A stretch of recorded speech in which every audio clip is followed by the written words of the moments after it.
The other day, I was watching this video from Funny Cartoon Man, in which he brilliantly explained one of the most infamous problems in game development, crunch culture, and how we game developers have to constantly face pressure from teams, companies, and the gaming community to overwork all the time.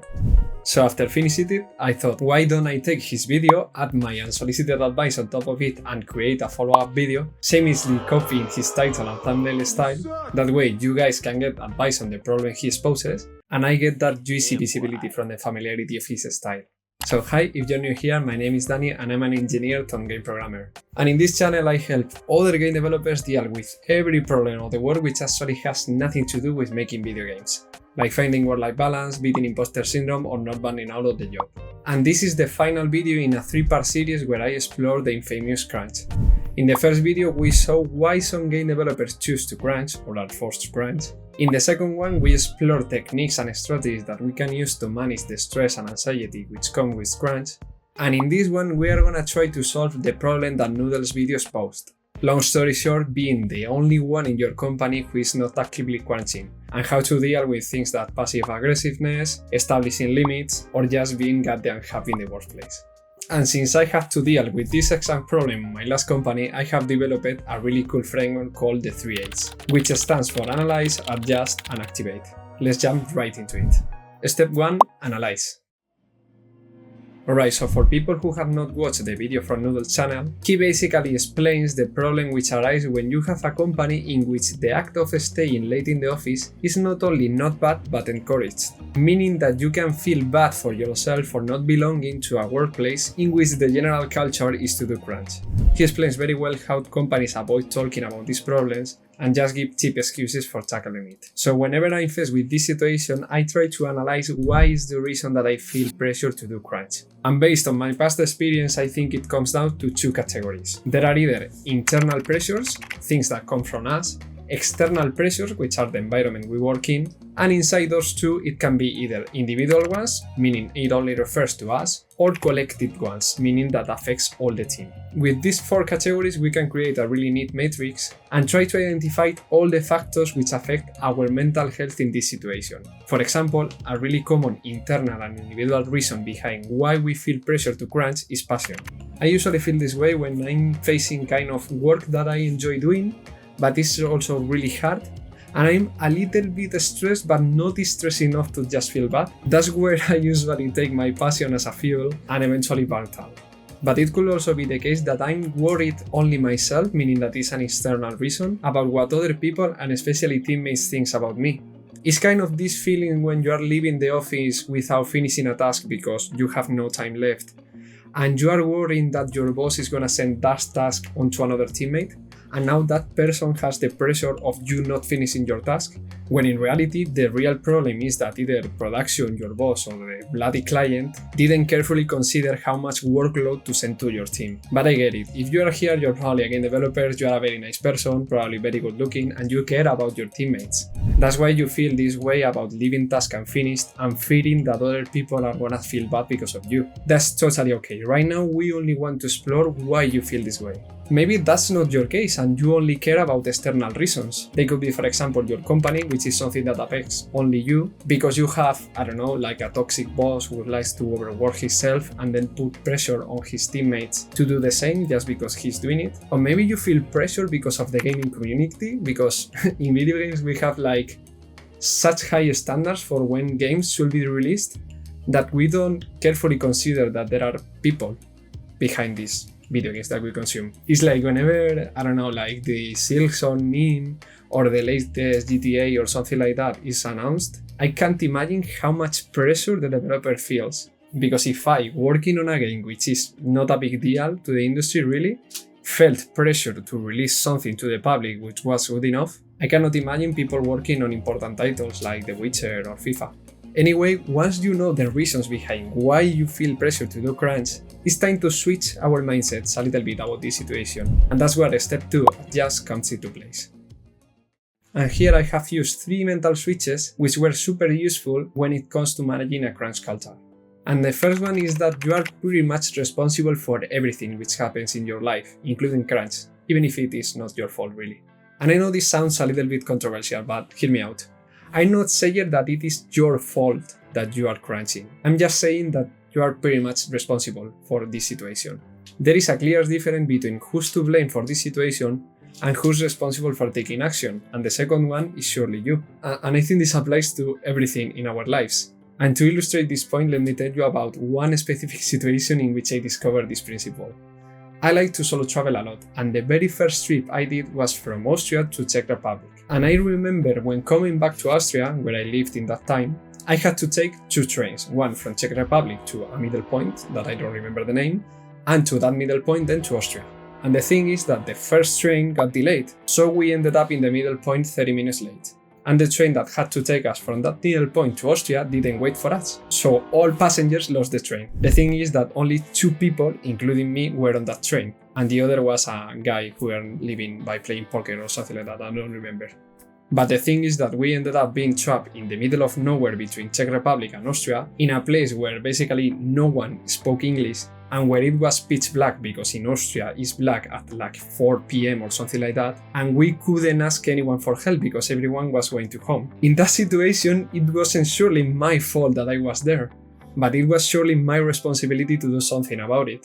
And if I didn't change my mindset around it, I would probably have frozen in that situation. But once I took responsibility for the situation, I could be proactive enough to ask for help, translations, or a new goddamn ticket to home. Long story short, I ended up being back in my home, alive, in another train. But the thing I want you to take out of this story is that you are responsible for everything that happens in your life, even if it is not your fault. So if you have to deal with a crunch culture, the very first thing you need to do is to take ownership of the situation. Because otherwise I think you are just gonna feel powerless and that there is nothing you can do about it. This way you can start thinking about other things around the crunch culture, like the second switch, which is how the crunch is affecting all areas of your life. You might have read that there is not that big of a difference between the PTSD that people at BioWare suffered and that which the people on Navy suffered. So yeah, crunch is a very big deal and you should not give it less importance than it has. It's not just that you are tired at the end of the day, it's that maybe you are not exercising or eating well, and you might be hurting your relationships on the way. So before you decide how to tackle this situation, please consider how it is affecting other areas of your life. And I know this is kind of difficult to wrap our heads around, because the way I see it is like whenever you are in a crunch culture, it's very difficult to see it as a bad thing because you want to belong in the culture, so to speak. Like, I've been reading a lot of philosophy and sociology lately, and I think anything that we humans do comes down to how can I have the highest chance of mating another human. You know, when we were back in the savannah, all we cared about was surviving and reproducing. And this translates that right now, in the modern world, we want to belong to any group that we are part of. So at least in my case, I feel like sometimes if I'm working in an environment which encourages overwork, I want to do the overwork myself because I want to belong to that group, if that makes sense. And that is pretty reasonable because if you think about it, if you were in the prehistoric times and you made something which made other people mad at you, they could just kick you out of the tribe and you will be dead in like a day or two. So it is reasonable that you feel this pressure to belong to a group. Once you are conscious of this process that you are doing in autopilot, you can take back control and do something about it. That's why the third step is to take action. Okay, now that you have decided to take action, I think the very first question you need to ask yourself is if it is worth it to fight for your company or just quit altogether. And I know how scary it is to think about quitting something, because maybe you have responsibilities on your family, or you have to give up a piece of your identity if you don't make video games anymore.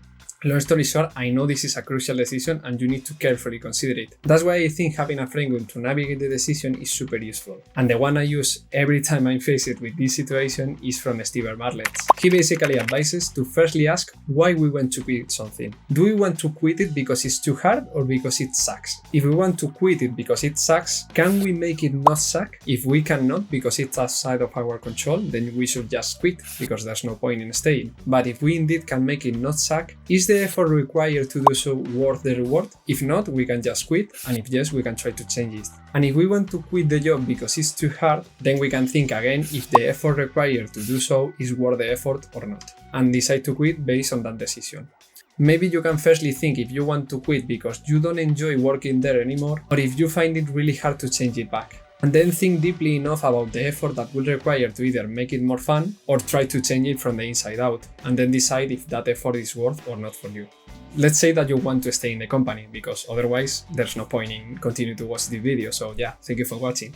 Then I feel we need to focus on firstly protecting ourselves so that we don't get more hurt, and then we can think of maybe changing things, because you are not responsible for changing the whole situation, so don't feel bad if you don't want to do so. I feel like we need to first protect ourselves so that we don't get more hurt, and then try to help others. And one thing that was very useful for me was establishing clear limits with my bosses and my teammates. And I know this is scary because you are risking getting fired, of course, but you know, the longer you go without establishing the limits, the harder it gets, so the sooner you do it, the better.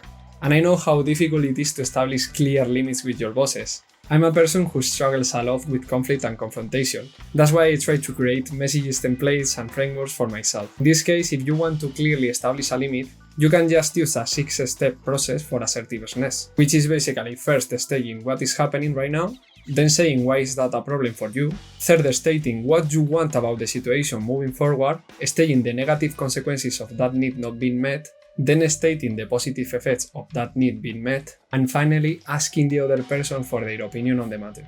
Let's go for a quick example together. Let's say that you have too much on your plate and you are usually going home with tasks unfinished.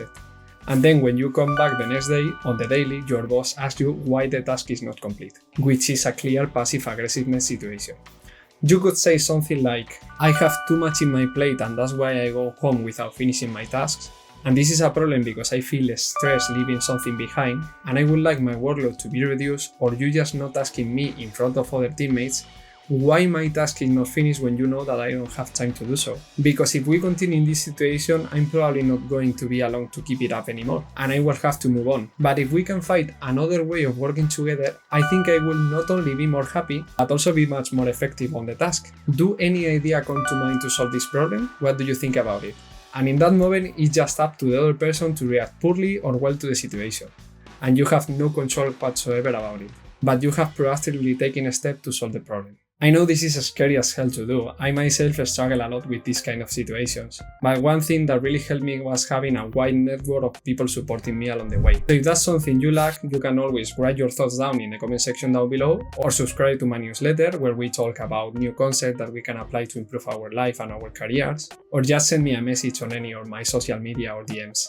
I will be super glad to help you in this process. And if you haven't watched the other 2 videos on the series, I really recommend you do so, because they will help you more on understanding this complicated situation you are facing. So if you want to take a look at them, there's a playlist here, and of course go check out Noodle's video on the topic, it's absolutely amazing. Thank you so much for watching, and I will see you later. Bye bye.